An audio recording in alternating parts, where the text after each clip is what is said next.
पालकमंत्री मला वाटते बावनकुळे ते इराणच्या युद्धात व्यस्त आहे. त्यांना इकडे वेळ भेटला नाही.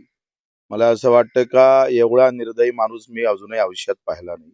पालकमंत्री असताना साधा एखादा फोन, त्याची विचारपूस, त्यांना असं वाटतं इथला आदिवासी, इथला गवळी समाज, इथला भलई समाज मेला तरी चालते, यांना आंदोलन करू द्या, यांच्यावर गुन्हे दाखल करा, अशी एकंदरीत भूमिका पालकमंत्र्याची दिसतं. त्यांना एकंदरीत याच्यात राजकारण करायला पाहिजे नव्हतं. आम्ही पुऱ्या दौऱ्यामध्ये कधीही कोणत्याही राजकीय पक्षावर बोललो नाही किंवा सरकारवर बोललो नाही, परंतु ते आता बोलण्यास भाग पडत आहे.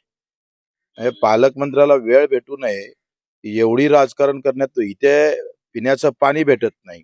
साधं आजही इथे पाहतो का सलोना चिखलदऱ्याहून 16 किलोमीटरवर आहे, इथे पाण्याची अवस्था पाहिली तर अत्यंत बिकट आहे. आणि अशा पालकमंत्री फक्त राजकारण करत असेल, इथले एमपी ची वाळू रेती जे येतं ते झिरो रॉयल्टीवर येतं आणि महाराष्ट्र त्याच्यावर रॉयल्टी लावतंय. मग तुम्हाला चंद्रपूरची रेती इथं आणायची आहे का? पालकमंत्र्याला वेळ भेटू नये याच नवल वाटतं.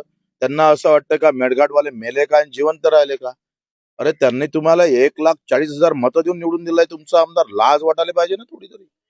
बच्चू कडूंची जी गांधीगिरी होती ती आता संपलेली आहे. भगतसिंग बिल्कुल संपले. अब त्रिशूल लेके झगड़ा होगा.